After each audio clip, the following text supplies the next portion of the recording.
एक व्यापारी जितना अमीर था उतना ही दान पुण्य करने वाला, बस सदैव यज्ञ पूजा आदि कराता रहता था। एक यज्ञ में उसने अपना सब कुछ दान कर दिया। अब उसके पास परिवार चलाने लायक भी पैसे नहीं बचे थे। व्यापारी की पत्नी ने सुझाव दिया कि पड़ोस के नगर में एक बड़े सेठ रहते हैं, वह दूसरों के पुण्य खरीदते हैं। आप उनके पास जाइए और अपने कुछ पुण्य बेचकर थोड़े पैसे ले आइए, जिससे फिर से काम धंधा शुरू हो सके।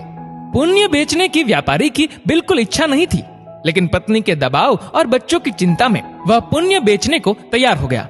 पत्नी ने रास्ते में खाने के लिए 4 रोटियां बनाकर दे दी। व्यापारी चलता चलता उस नगर के पास पहुंचा जहां पुण्य के खरीदार सेठ रहते थे। उसे भूख लगी थी। नगर में प्रवेश करने से पहले उसने सोचा भोजन कर लिया जाए। उसने जैसे ही रोटियां निकाली, एक कुतिया तुरंत ही अपने 3 बच्चों के साथ आ खड़ी हुई। कुतिया ने बच्चों को जंगल में जन्म दिया था। बारिश के दिन थे और बच्चे छोटे थे, इसलिए वह उन्हें छोड़कर नगर में नहीं जा सकती थी। व्यापारी को दया आ गई। उसने एक रोटी कुतिया को खाने के लिए दे दी। कुतिया पलक झपटते रोटी चट कर गई, लेकिन वह अब भी भूख से हाँफ रही थी।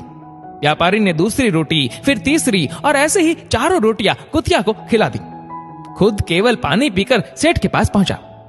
व्यापारी ने सेठ से कहा कि वह अपना पुण्य बेचने आया है। सेठ व्यस्त था। उसने कहा कि शाम को आओ।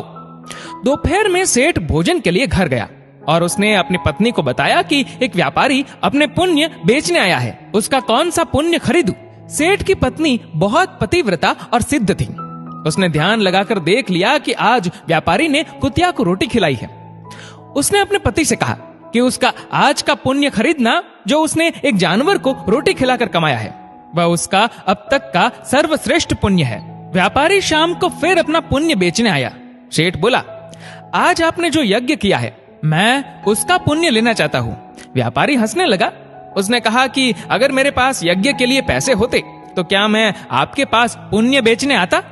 सेठ ने कहा कि आज आपने किसी भूखे जानवर को भोजन कराकर उसके और उसके बच्चों के प्राणों की रक्षा की है, मुझे वही पुण्य चाहिए।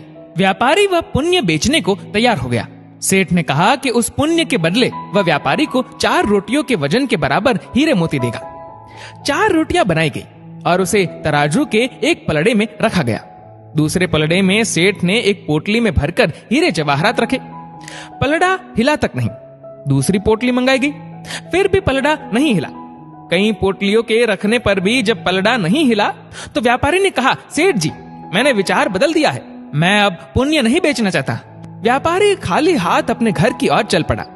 उसे डर हुआ कि कहीं घर में घुसते ही पत्नी के साथ कलह न शुरू हो जाए।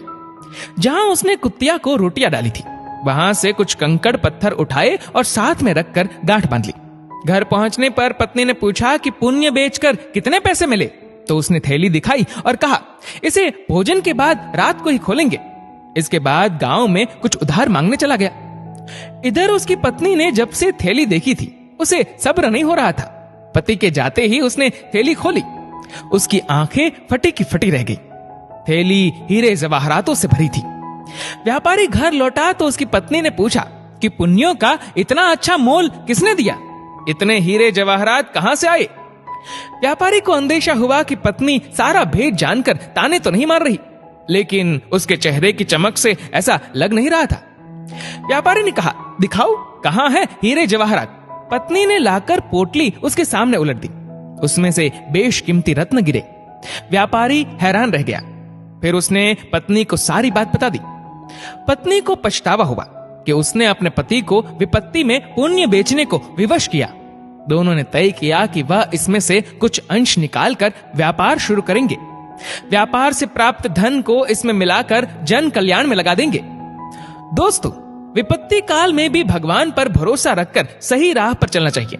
आपके कंकड़ पत्थर भी अनमोल रत्न हो सकते हैं। इस वीडियो को लेकर आपकी क्या राय है, नीचे कमेंट करके जरूर बताएगा।